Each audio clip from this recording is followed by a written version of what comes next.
Abre comigo a sua Bíblia, no livro de Números, no capítulo 14,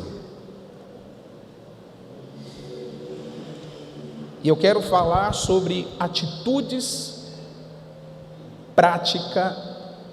práticas de fé. Irmãos, pela manhã nós compartilhamos sobre os propósitos de Deus que despertam e que movimentam a nossa fé.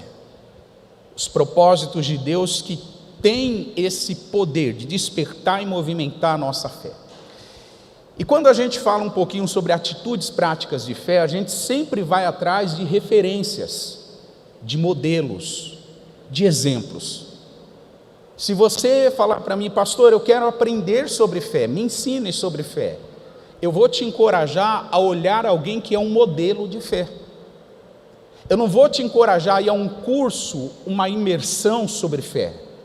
Eu não vou te dizer, olha, se inscreva num curso sobre fé, ouça mais sobre fé. Eu vou te dizer, encontre um modelo de fé e siga esse modelo. Porque esse é o jeito da gente aprender sobre fé, é nós imitarmos modelos de pessoas que agem e que fluem em fé. E olhando para as Escrituras, tem um personagem que quando se fala de fé me chama muita atenção, e esse personagem é Josué. Josué no hebraico, o nome dele é Yoshua, e essa expressão Yoshua ou Yeshua significa Deus é a nossa salvação. O nome de Josué tem um significado, Deus é a nossa salvação.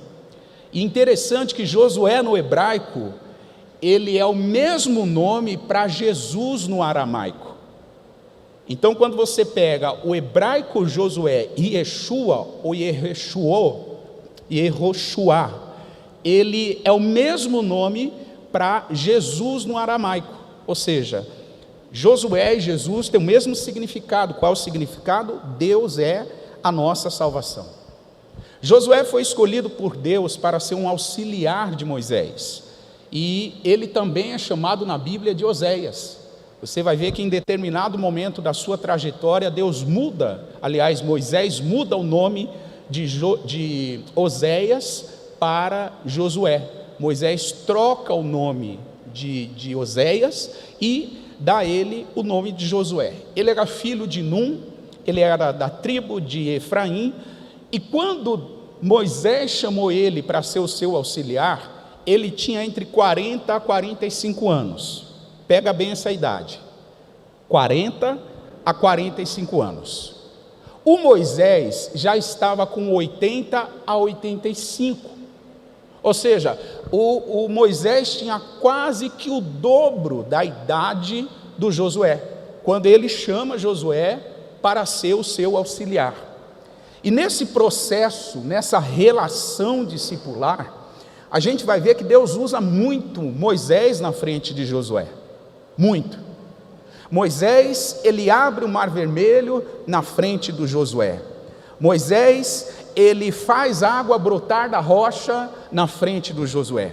Moisés lidera a chegada das pragas no Egito na frente de Josué.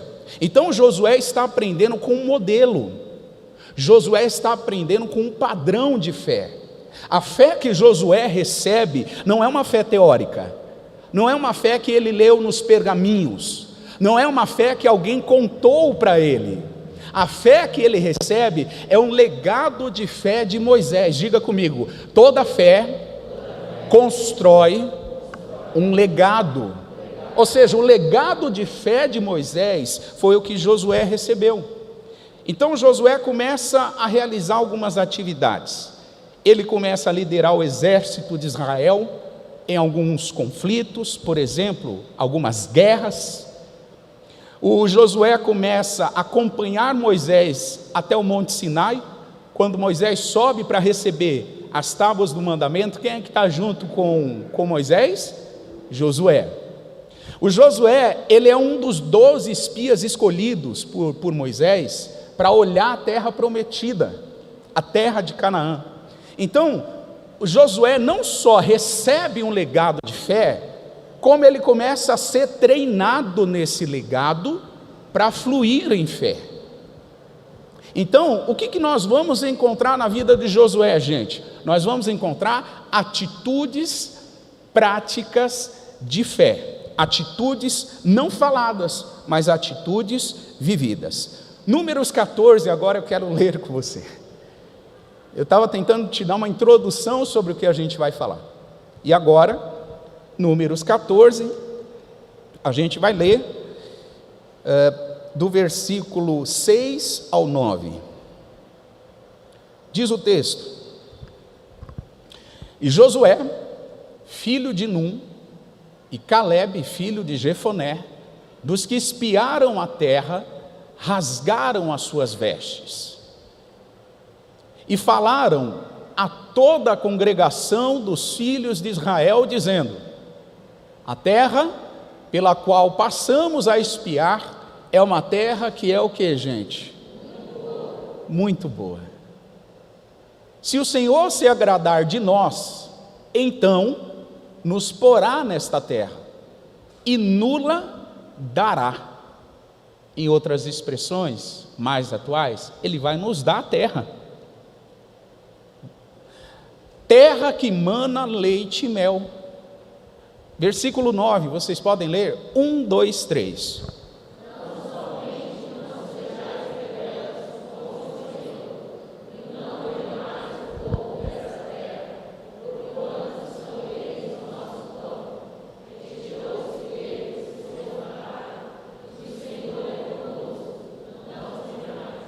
Nós percebemos que de 12 espias que foram olhar a terra, 10 voltam com um relatório completamente negativo.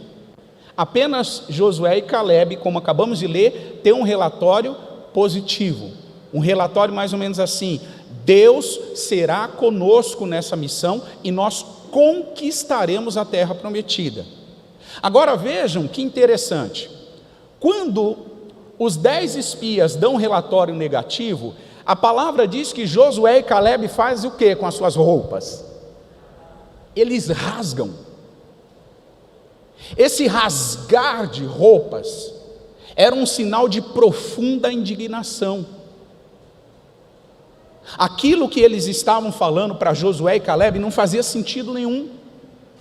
Eles pensavam assim: como o Deus de Israel, o Deus Todo-Poderoso, nos envia uma terra para espiar, a gente olha o fruto dessa terra, a gente colhe do fruto dessa terra, traz para cá, e quando a gente compartilha sobre o plano de conquistar a terra prometida, as pessoas começam a ter um parecer negativo. Como isso acontece? Então, Josué e Calebe, diz a palavra, eles rasgam as suas vestes, eles ficam profundamente indignados. E a palavra evolui, o texto diz que eles dão uma palavra de encorajamento e fé.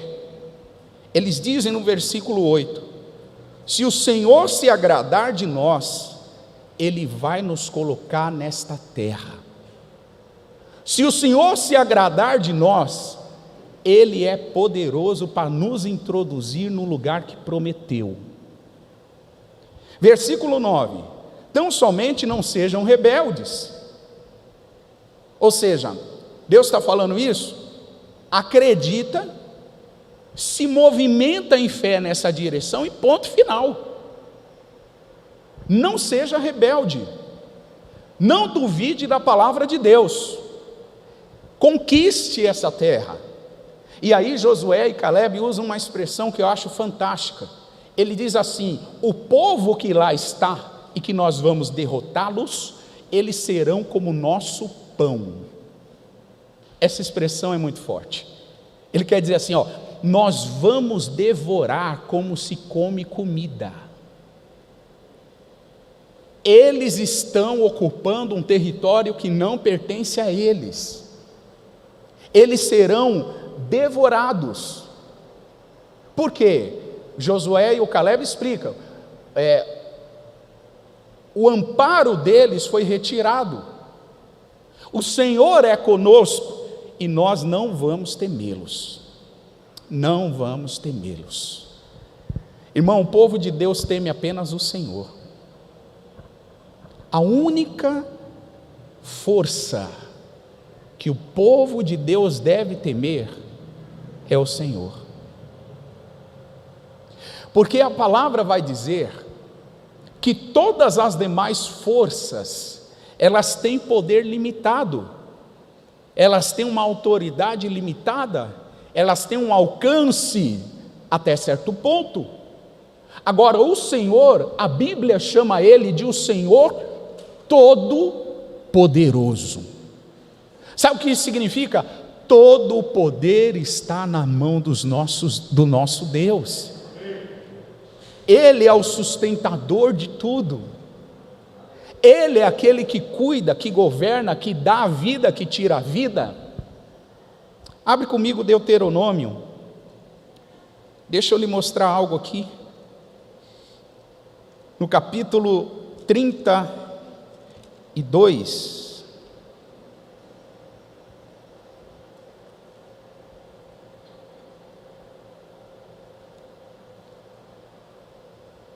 Capítulo 32 de Deuteronômio, onde nós encontramos o cântico de Moisés. Versículo 44, e veio Moisés e falou todas as palavras deste cântico aos ouvidos do povo, ele e Oséias, ou seja, o Josué, ele e Josué, filho de Num. E acabando Moisés de falar todas estas palavras a todo o povo, disse-lhe: apliquem o vosso coração a todas as palavras que hoje testifico entre vocês, para que as recomendeis aos vossos filhos, para que tenham cuidado de cumprir todas as palavras desta lei. A preocupação de Deus para a nação de Israel era que eles não apenas ouvissem a lei, mas que eles praticassem ela. Então, dentro desse cenário, o Josué se enquadra. Um conquistador, um homem temente a Deus, um homem que não teme nenhum dos reinados pagãos e do povo cananeu. A Bíblia vai dizer que Josué venceu 31 reinos, diga comigo, 31 reinos. Ele não foi derrotado, porque Deus estava com ele. Esses reinos, na maioria das batalhas, eram reinos com maior número de soldados, com um potencial de guerra maior do que Israel, mas em todas essas 31 batalhas, Deus deu vitória a Josué e à nação de Israel. Sabe o que isso quer dizer, irmãos? Quer dizer que Josué era alguém que se movia em fé. Então, eu quero dar duas atitudes práticas de fé que a gente encontra na vida de Josué. Número 1, Josué era alguém que tinha segurança total em Deus. Diga comigo, Deus era a segurança de Josué. Presta atenção nisso. Por que o Josué não temia? Porque Josué sabia quem era a sua segurança, quem era o seu rochedo, quem era a sua retaguarda.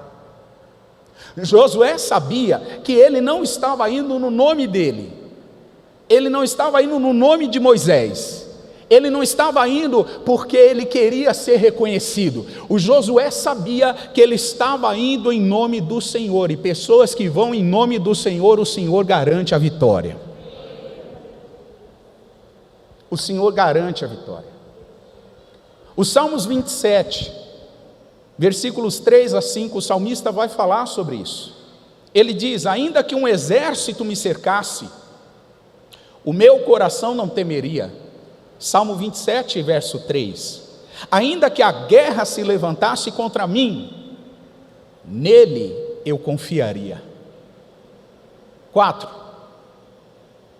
Uma coisa pedi ao Senhor e a buscarei, que possa morar na casa do Senhor todos os dias da minha vida, para contemplar a formosura do Senhor e inquirir ou examinar do seu templo. Versículo 5, você pode ler? 1, 2, 3.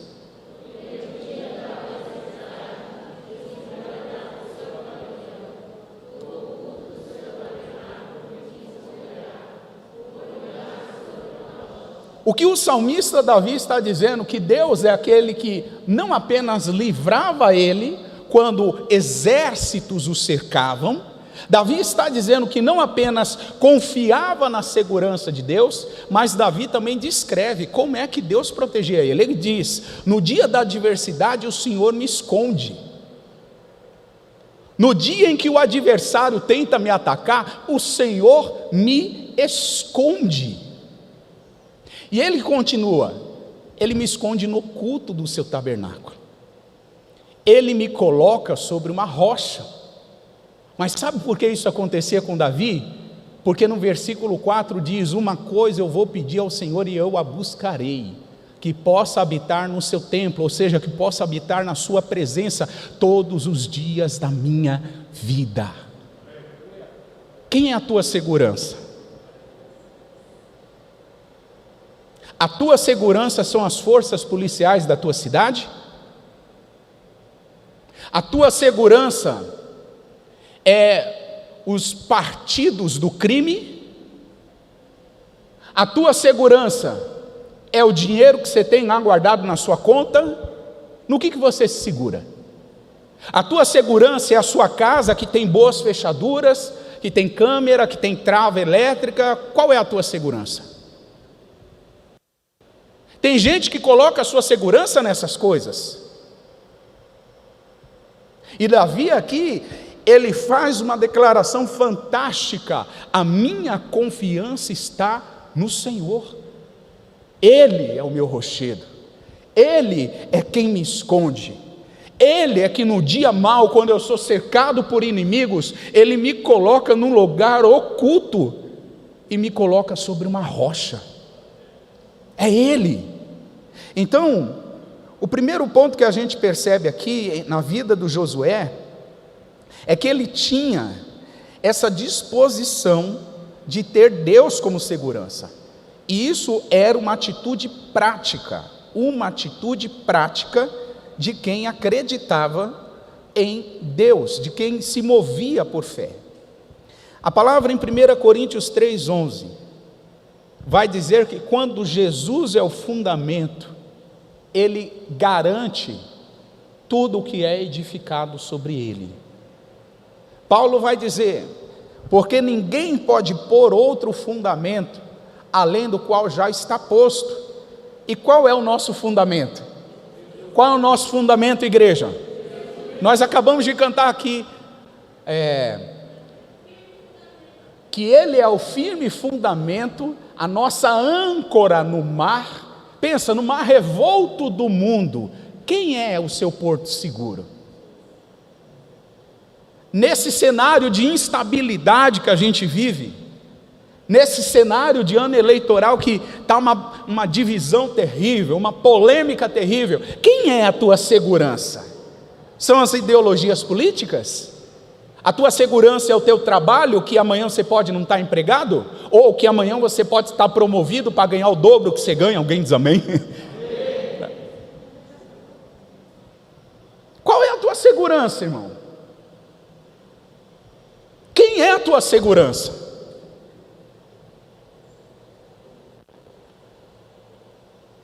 Cristo é o fundamento. E aprenda um princípio: tudo o que é edificado sobre o fundamento de Jesus, sobre o princípio de Jesus, sobre Jesus como a coluna e o foco central, tudo o que é edificado sobre esse fundamento prevalece.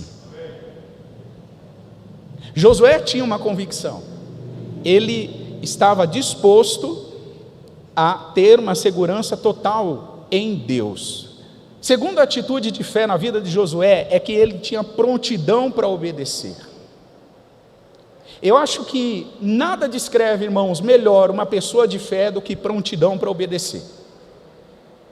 Se você perguntar para mim: pastor, quais são as características de alguém de fé? Eu vou te dizer: é alguém que não raciocina muito o que Deus fala, porque se a gente raciocinar a gente não segue.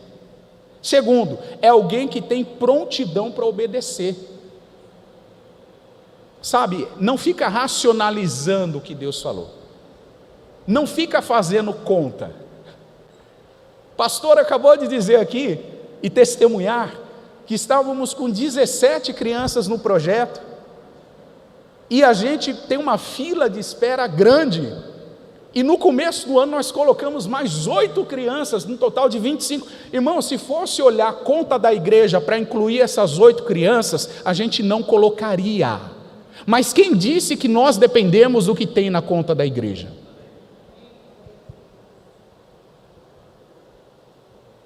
Quem disse que você depende do quanto de dinheiro que tem na sua conta corrente? Nós dependemos do Senhor, Criador dos céus e da terra. Se Ele apontar para a direção que Ele aponta, Ele paga a conta. Isso é fé. Não estou estimulando a você ser insensato, seguir os seus sentimentos enganosos e fazer um monte de burrada e colocar a conta para Deus. Isso não é fé, isso é loucura. Fé é uma resposta de obediência ao relacionamento de intimidade com Deus. A gente sabe o que Deus está mandando e faz. Isso é fé. Então, qual é a segunda característica ou a segunda atitude que a gente percebe na vida de Josué? Josué era alguém disposto e pronto para responder rapidamente com obediência. Josué capítulo 1, acompanhe comigo. Versículos 10 a 13. Josué 1, do 10 ao 13.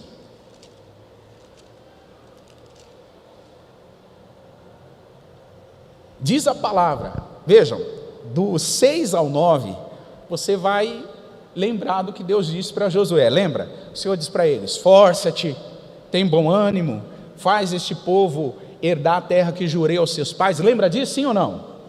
Aí no versículo 10, vai dizer qual foi a resposta de Josué a isso que Deus disse para ele.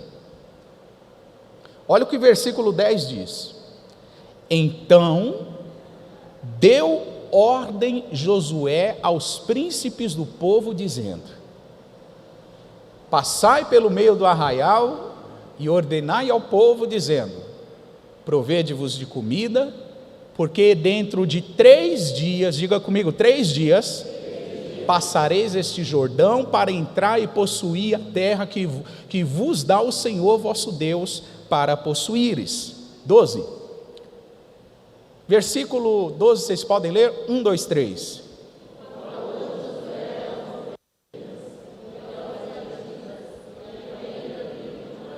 Treze.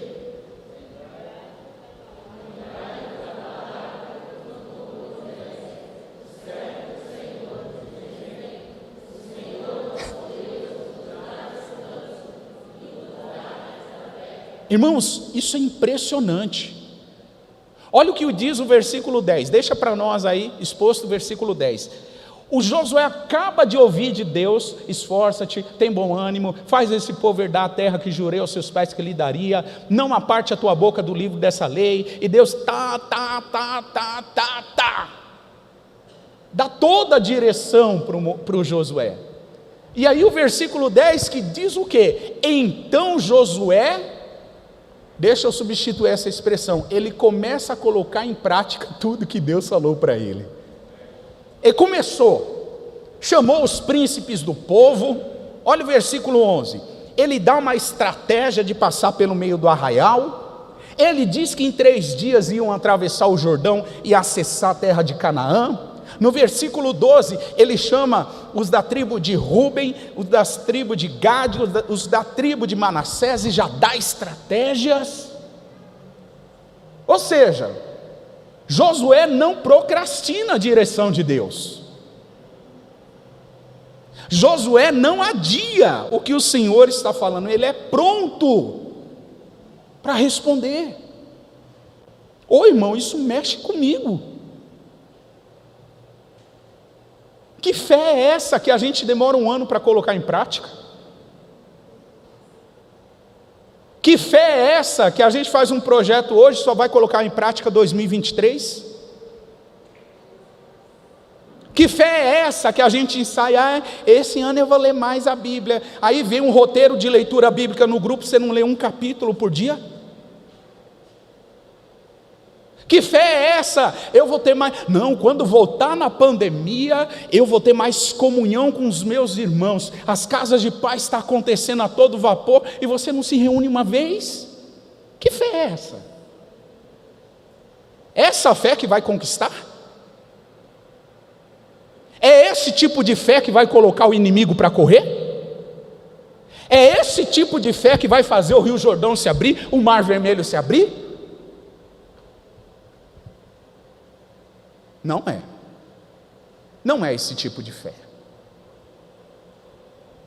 Um tipo de fé que é só palavrinha, só teoria, só nhenhenhê. Não, irmão. Não. Josué acabou de ouvir a direção de Deus. E ele falou: esse negócio é para mim. Esse negócio é para hoje. Esse negócio é para agora. Deus está falando com a igreja brasileira. Deus está falando com o Capão Redondo. Deus está falando com a CBN. Deus está falando com você, meu irmão. Qual é a sua resposta?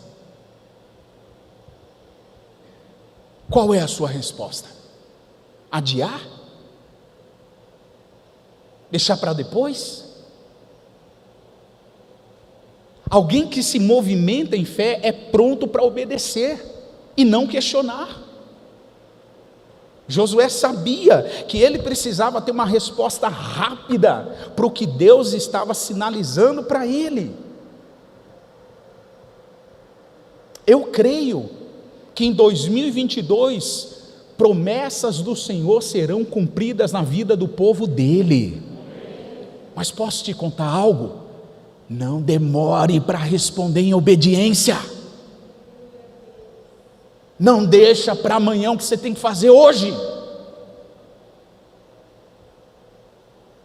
Para de ensaiar e bota a mão na massa.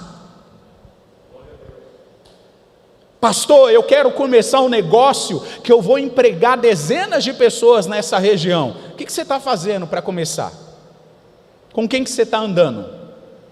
O que você está lendo? Facebook? Instagram? O que você está lendo? O que você está ouvindo? Quem que você está ouvindo? Quem não tem experiência nenhuma? Quem não tem autoridade nenhuma? Ô, meu irmão, é tempo da gente despertar. É tempo da gente acordar para a vida. Porque uma fé que só fala é teoria. É balela, não transforma, não muda, não alcança, não acessa as promessas. E Josué sabia disso. Em terceiro lugar, para a gente já caminhar para o final, eu quero te mostrar as semelhanças de Josué com Jesus. Josué é muito semelhante a Jesus. Na verdade, Josué é um protótipo de Jesus. Ele é um tipo de Cristo que viria mais para frente. E quando a gente olha para isso, eu encontro três semelhanças entre Josué e Jesus. Primeiro, Josué era um líder que seguia a palavra do Senhor, assim como Jesus seguia a palavra de Deus. Ao longo do livro de Josué, a gente vê ele se dedicando à lei, ele obedecendo a lei, ele se apegando à lei, praticando a lei.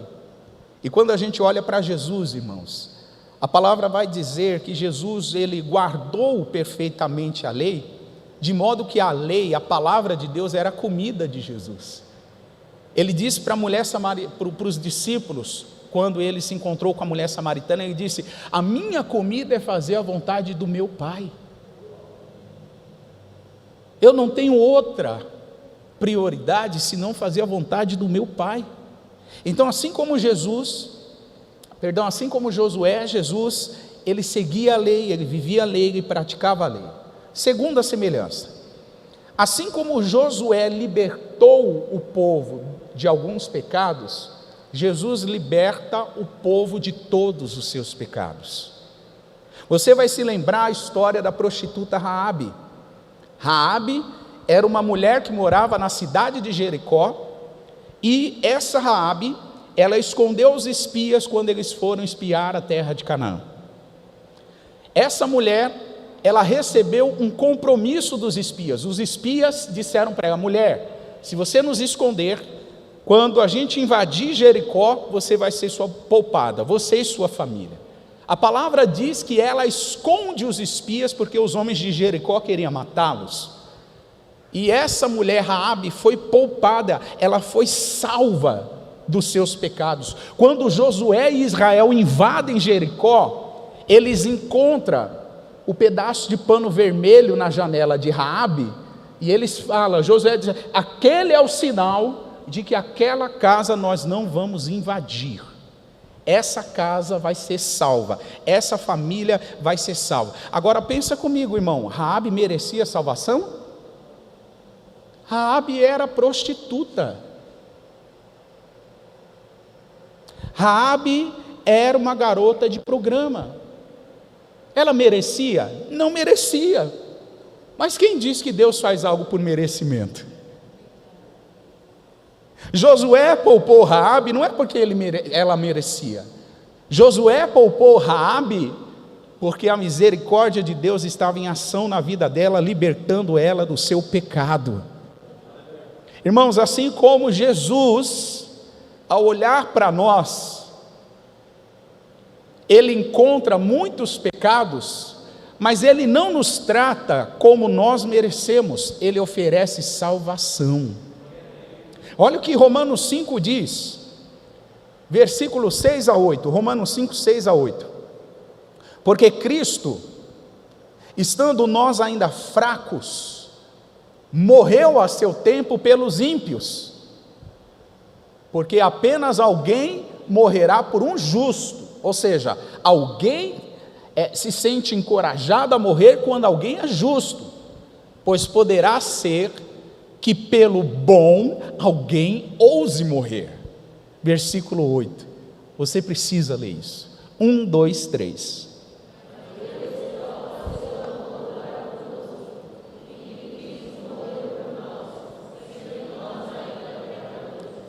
Deus prova o seu amor para conosco, sendo que Cristo morreu por nós, nós ainda tendo atitudes como as que a Raabe tinha. Deus provou o seu amor por Raabe, poupando ela através de Josué, por causa da sua misericórdia e do seu amor. E Deus nos poupa, não por merecimento, mas por sua graça. É pela graça que somos salvos, é pela graça que somos poupados, é pela graça que somos libertos, resgatados, tirados da condenação. É pela graça. E Deus prova isso diariamente. Merecíamos o inferno, mas Ele decidiu entregar o céu para nós. Merecíamos a condenação, mas Ele decidiu entregar para nós a salvação. Esse é Jesus. Jesus oferece salvação a todos os que não merecem.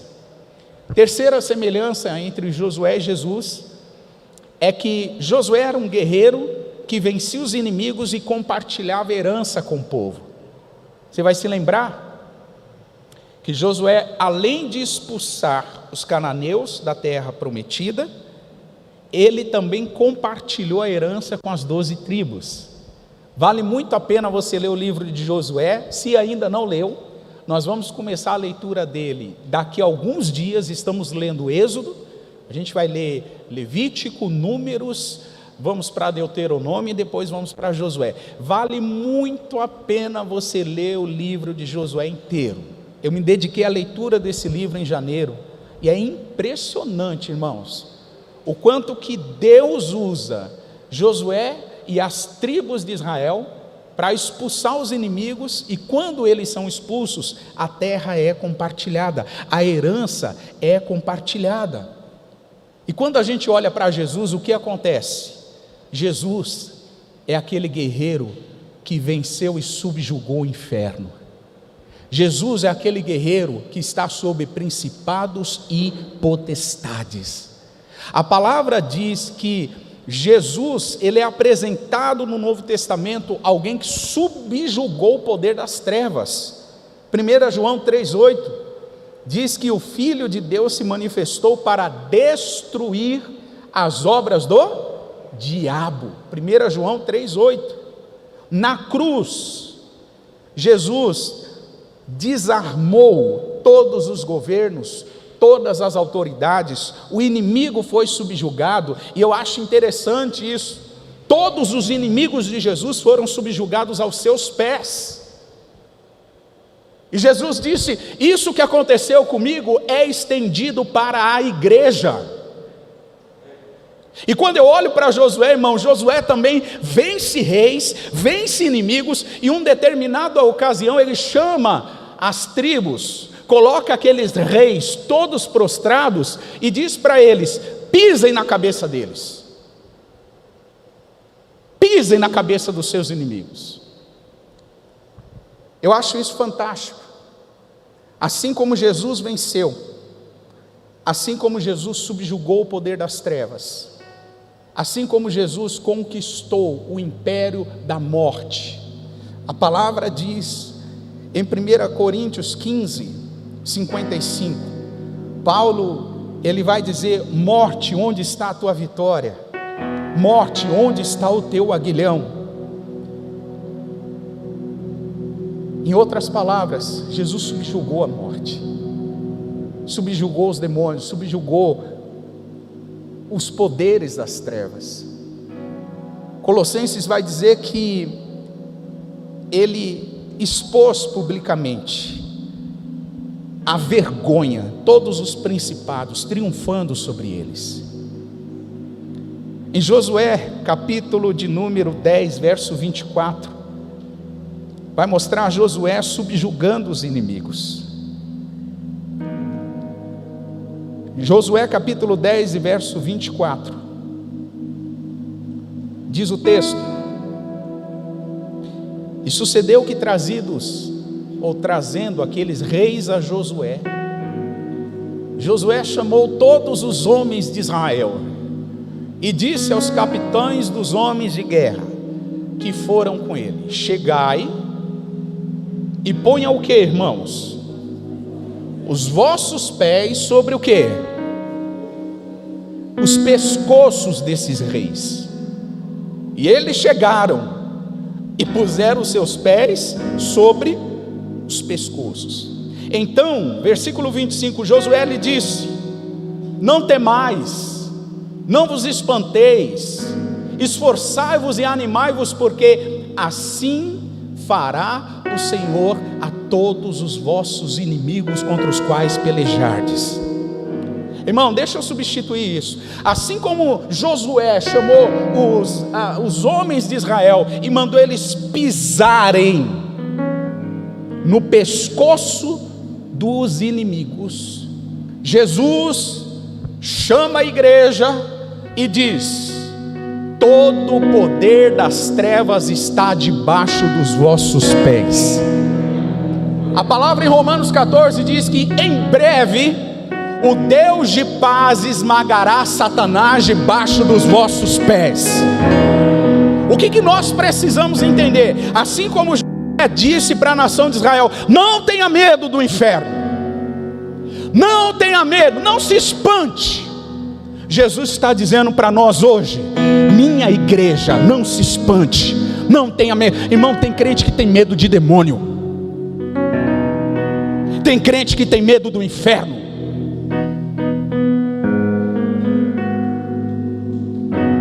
Tem crente que se espanta quando há uma opressão, uma possessão, um endemoniamento.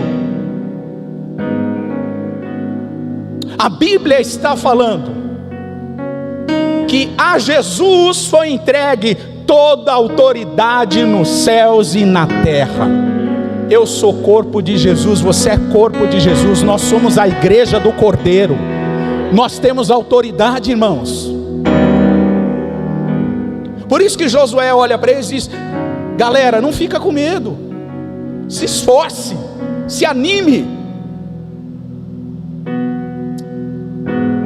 Oh, meu Deus. Jesus disse para Pedro: as portas do inferno não prevalecerão, não vai resistir o avanço da igreja. Irmão, vou terminar lendo isso com você, Atos capítulo 9. Nós precisamos profetizar isso sobre a igreja. Atos capítulo 9, verso 31.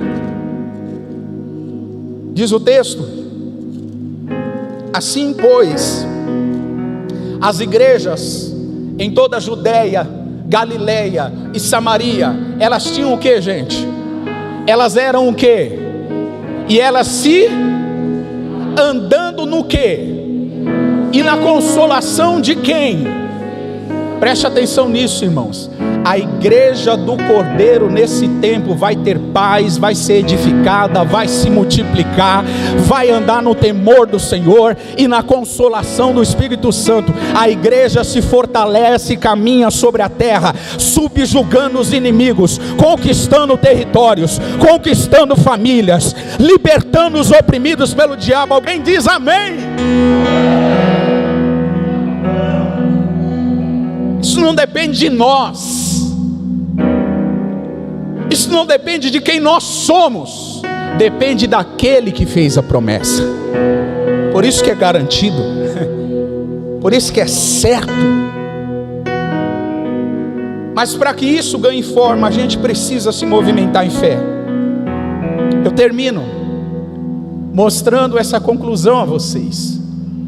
Assim como Josué guiou Israel na entrada da terra prometida, assim como Israel foi guiado por Josué, a igreja está sendo guiada por Jesus para entrar no céu. Nós vamos para o céu. Lá é o nosso destino, lá é a nossa casa, lá é a nossa origem, lá é a nossa morada. Nós vamos. Mas enquanto não chegamos lá, aqui é batalha, são guerras, inimigos, opressões, obstáculos. Essa é a nossa realidade, povo de Deus. Feche seus olhos.